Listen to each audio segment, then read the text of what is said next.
नमस्कार दोस्तों, junior added शिक्षक भर्ती प्रक्रिया शुरू। शासनादेश मेरिट लिस्ट विषयवार पद किस विषय में अधिक।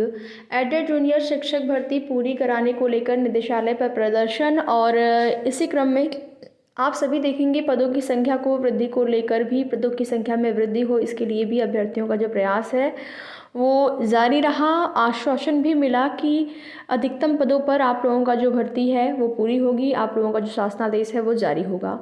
और इधर अभ्यर्थियों के मन में कहीं ना कहीं एक डर और है कि जो मैटर निस्तारित हुआ है हाई कोर्ट से, उसको डबल बेंच में ना चैलेंज किया जाए, यानी कि उस मामले को आगे न ले जाया जाए, इसके लिए भी अभ्यर्थी प्रयासरत हैं।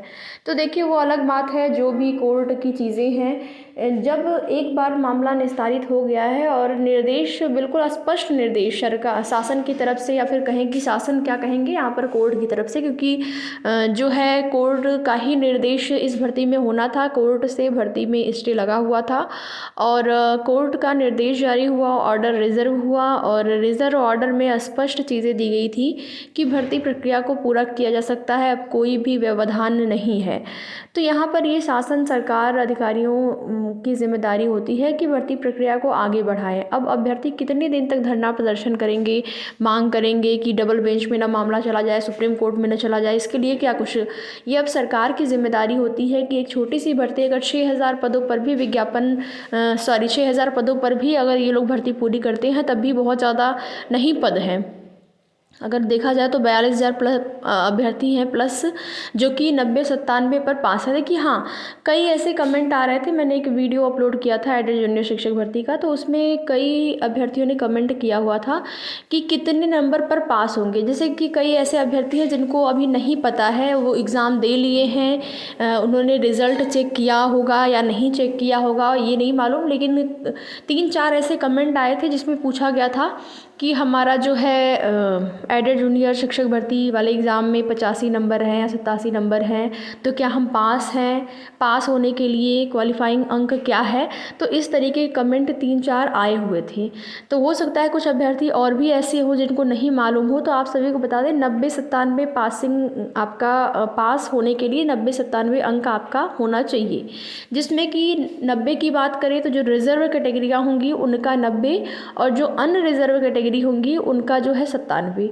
तो 90-97 पास होना चाहिए आपका, तभी आप जो है इस भर्ती में आगे शामिल हो पाएंगे। यानी कि जो मेरिट लिस्ट बनेगी उसके लिए 90-97 पास होना ज़रूरी है, तभी आप जो है उसमें शामिल हो पाएंगे। जैसा कि 42,000 अभ्यर्थी जो है इस भर्ती में हैं, 42,000 अभ्यर्थी पास है, यानी कि 90-97 पास है वो।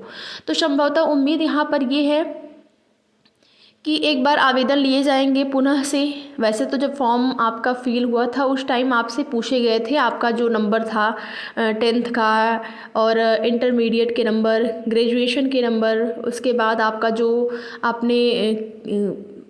आपने शिक्षण कोर्स किया हुआ है, अगर बीएड आप हैं तो बीएड का, डीएलएड आपने किया हुआ है तो डीएलएड का, उसके बाद अगर सीटेट यूपीटेट जो भी आपका है, पेपर 2 में कितने अंक है, ये सारा जो ब्यौरा है वो मांगा गया था। ये सारी डिटेल अगर है आपकी, सारी डिटेल मांगी गई थी। इसमें देखिए कई ऐसे भी अभ्यर्थी हैं जो कि डिटेल गलत भरे हैं। 3-4 ऐसे भी कमेंट आए हुए थे जिन्होंने ये बताया कि हमारा जो है अंक जोड़ने पर इतना आ रहा था, हमने इतना भर दिया। देखिए वो तो गलती है, अभ्यर्थियों की गलती से हुआ है या फिर जानबूझकर भरा गया है, वो अलग बात है। जानबूझकर अगर आपने भरा है तो आपको ये पता होना चाहिए कि गवर्नमेंट जॉब है या फिर प्राइवेट ही जॉब है, तो ये चीज़ें आपको जो आपका इन्फॉर्मेशन होती है वो आपको गलत नहीं देनी चाहिए। यहाँ पर बिल्कुल सही इन्फॉर्मेशन ही आपको देनी चाहिए। जैसे कि आपके जितने नंबर थे आपको उतना ही वहाँ पर भरना चाहिए था। ऐसा नहीं है कि आप नंबर बढ़ा के भर देंगे तो बस आप ज़्यादा आपका गुणांक बन जाएगा तो आपका हो जाएगा। उसके बाद भी तो जांच होगी, उसके बाद आवेदन लिए जाएंगे, सारे डॉक्यूमेंट्स आपका डीवी कराया जाएगा, सारे डॉक्यूमेंट्स अधिकारियों के समक्ष होंगे। तो क्या होगा, हो सकता है कि आप भर्ती से बाहर हो जाएं। ये भी तो हो सकता है कि आपने गलत क्यों भरी, गलत इन्फॉर्मेशन आपने क्यों भरा, आपका जो भर्ती प्रक्रिया है या फिर जो आवेदन है वो निरस्त किया जाता है, भले ही आप परीक्षा के बाद अच्छे अंक लाएं। तो ऐसा नहीं करना चाहिए। अगर किसी ने ऐसा किया है तो फिर समस्या हो सकती है। देखो इसके बारे में हम कुछ नहीं कह पाएंगे कि क्या होगा, लेकिन हाँ ये है कि ज़्यादा उम्मीद यही है कि आपको समस्या हो सकती है अगर आपने गलत इन्फॉर्मेशन भरी है। कई ऐसे अभ्यर्थी हैं जो कि अपने नंबर को बढ़ा के डाल दिए हैं और उनका ये कहना है कि गलती से हमसे की जो है हो गया है, गलती से हमने भर दिया है। तो देखिए, गलती से अगर आपने भरा होगा तो फिर यही सारी चीज़ें हैं। जैसे एग्ज़ाम देने में OMR सीट पर जब अभ्यर्थियों ने गोला भरा तो उसमें आप अपना विषय आपको भरना था, आपने विषय भरा, विषय के बाद कुछ अभ्यर्थियों ने वहाँ पर जो लैंग्वेज थी, जो आपका लैंग्वेज वाला सब्जेक्ट था, उन्होंने ये समझ लिया कि ये पूछा गया है कि आप हिंदी में देना चाहते हैं एग्ज़ाम या फिर इंग्लिश वाला। तो उसमें अभ्यर्थियों ने हिंदी इंग्लिश भी गोले में भर दिया, तो उन अभ्यर्थियों का रिज़ल्ट क्या हुआ कि वो उनका रिज़ल्ट आया ही नहीं। ठीक है, तो यही सारी चीज़ें हैं। जो भी अगर आपने कोई भी गलती की है तो फिर आप भर्ती से बाहर हो सकते हैं, इसकी उम्मीद ज़्यादा है। भर्ती में शामिल होंगे इसकी उम्मीद बहुत कम है। बाकी आप सभी को बता दें कि आप यहाँ पर देख सकते हैं न्यूज़पेपर के माध्यम से एडेड जूनियर शिक्षक भर्ती पूरी करने को निदेशालय पर प्रदर्शन हुआ था। 1894 यहाँ पर पदों की संख्या दी गई है। यह भर्ती 2.5 वर्ष से अटकी है और इस अवधि में रिक्त हुए अन्य पदों को इसमें शामिल कर भर्ती प्रक्रिया जल्द पूरी की जाए, ये अभ्यर्थियों की मांग है। भर्ती प्रक्रिया उत्तर प्रदेश परीक्षा नियामक प्राधिकारी की ओर से 17 अक्टूबर 2021 को कराई गई थी। परिणाम कब जारी हुआ था और संशोधित आंसर की जारी हुए थे, सारी चीज़ें दी गई हैं। और लास्ट में आप यहाँ पर देखेंगे दिया गया है कि उप शिक्षा निदेशक दिनेश सिंह ने बताया है कि स्थगन हटने के साथ ही भर्ती प्रक्रिया जो है वो शुरू कर दी गई है।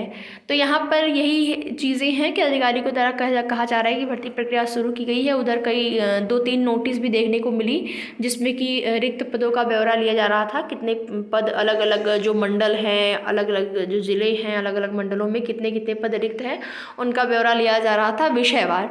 तो मेरिट तो विषयवार बनेगी, ये तो बिल्कुल 100% चीज़ें हैं कि कॉमन मेरिट नहीं बनेगी, आपकी मेरिट विषयवार ही बनेगी। ठीक है, क्योंकि अलग अलग विषयों की परीक्षा हुई। अगर कॉमन मेरिट वहाँ पर बनती है, जैसे प्राथमिक हो गया आपका 1 to 5th के लिए जो एग्ज़ाम होते हैं वहाँ पर कॉमन मेरिट बनती है, और यहाँ पर भी एग्ज़ाम अगर आपका कॉमन हुआ होता तो कॉमन मेरिट बनती, लेकिन अगर विषयवार हुआ है तो मेरिट विषयवार ही बननी चाहिए और यही अभ्यर्थियों के हित में है।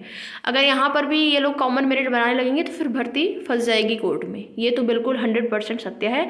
विषयवार अगर आपने परीक्षा ली है तो विषयवार ही मेरिट बननी चाहिए, क्योंकि आप देखेंगे 6 to 8 में जो है अगर आप पात्रता परीक्षा भी दे रहे हैं, जैसे यूपी टेट हो गया या सी टेट हो गया, शिक्षक पात्रता परीक्षा भी अगर आप दे रहे हैं तो वहाँ पर भी आपका विषय होता है, विशेष विषय, आपने जिस विषय में ग्रेजुएशन किया है। अगर आपका SST ग्रेजुएशन में है, आपने BA किया हुआ है तो वो विषय आपके होंगे SST विषय, और अगर आपने BSc किया हुआ है, मैथ साइंस आपका विषय है तो आपका 6 to 8 के लिए मैथ साइंस विषय रहेगा, उसके आपके क्वेश्चन पूछे जाते हैं। ठीक है, तो 60 प्रश्न आपका उधर से आ जाता है। तो यही सारी चीज़ें हैं। विषयवार जब एग्ज़ाम हुआ है तो विषयवार ही मेरिट बननी चाहिए, और उम्मीद करते हैं कि अब इस भर्ती प्रक्रिया में आगे कोई व्यवधान ना आए और भर्ती प्रक्रिया जल्द से जल्द आपकी पूरी हो।